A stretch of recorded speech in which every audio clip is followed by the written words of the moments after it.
This look at type is an investigation of how style is itself a message.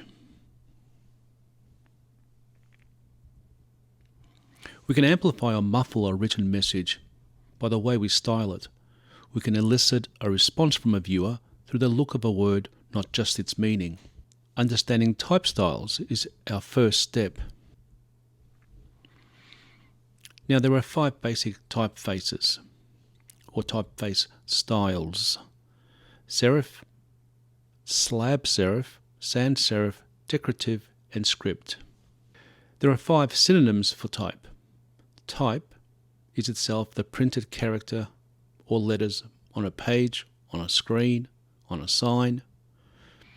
Typography is the art of working with type. A typeface is the specific style or family of type. And a font is one individual typeface within a family of typefaces. The letter form is the very shape of the letters. So, there are 5 basic type styles. These type styles can be distinguished by the type of serif they use, and the serif is the end point of a stroke. The sans serif typeface style is simply one without a serif. We also have type families.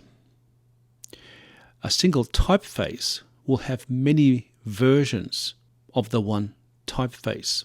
So you can have a type that has a version in bold, regular, light, medium, heavy, narrow, condensed, extended, outlined, italics, bold italics, and on and on and on.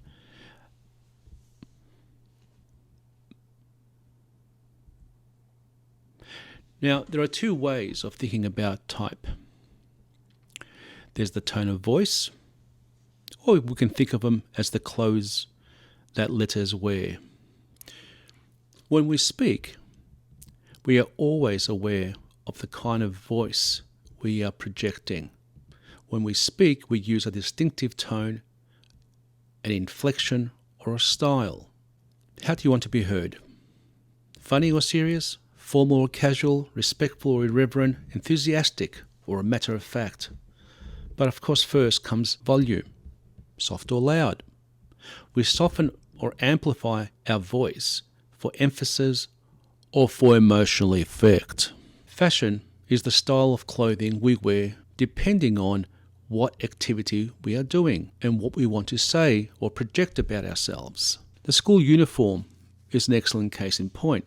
Ordinarily, someone wearing a school uniform would be a young person and therefore will signify school and student. But what happens when a rock musician wears a school uniform? Wearing of that uniform disrupts the things that we normally associate with a school uniform. Also, it's poking fun at this idea of rock and roll or glam rock. We can also use a school uniform, as these boys have, as a protest. They weren't allowed to wear shorts in summer, so they thought they'd wear skirts. So, just like the clothes we wear, the style of letter forms we use will depend on what job we want them to do and the message they need to communicate. Take, for example, Ziggy Stardust. Ziggy Stardust was David Bowie's onstage persona or alter ego.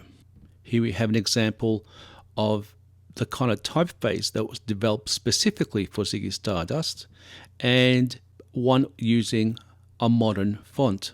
Now, there's no way in the world you could possibly imagine a block of text using the Ziggy Stardust font or typeface. One could ordinarily use the one on the left, but not the one on the right. The one on the right specifically is what we call a decorative font or a display font. It's used only in things like headings or titles. You would never use it for a body or block of text. Unless we want to speak ironically, a font's look or style is itself the message. Type needs to correspond with the message we want to communicate. My playtime, transcontinental. These are words that are more suited in one typeface style than the other. Take, for example, this famous quote from Shakespeare, All the world's a stage, and all the men and women merely players. They have their exits and their entrances, and one man in his time plays many parts. So the version up the top looks a little silly for the kind of gravity being communicated, the seriousness being communicated by Shakespeare's text. It seems far more appropriate that we use a more traditional typeface to communicate the meaning of the words. A communication of a very simple message like "I love you" that can come across as being sincere because it looks like it's done in a personal script or in handwriting, or it can look sinister because we can't identify who wrote these particular letters because they look like being cut out of a magazine or a newspaper. And here we have an example of a style of ransom letter or a threatening note. Of course, this is done ironically because it's a joke. I hope what we are beginning to understand is that type styles have a semantic power. Now, this usually happens more pronouncedly with decorative letter forms or decorative shapes. They communicate in their very shapes the meaning of the words even better than the words themselves. So, for example, two athletes, badminton players, have their team emblazoned on their backs. Now, it's using a particular style that is referencing the Hindi script. And by doing this, they're communicating exactly the origin of the team. Now, sometimes this particular use of national origin in a script can work in a very lazy fashion to communicate information that's already in the text itself, but sometimes it can be used as a racist trope. So, for example, we've got this particular poster insinuating that jobs are leaving the US to go to Asia. This is blatant racism. Racism is communicated simply by the particular choice of font. I hope now we understand exactly what we mean by the style is the message.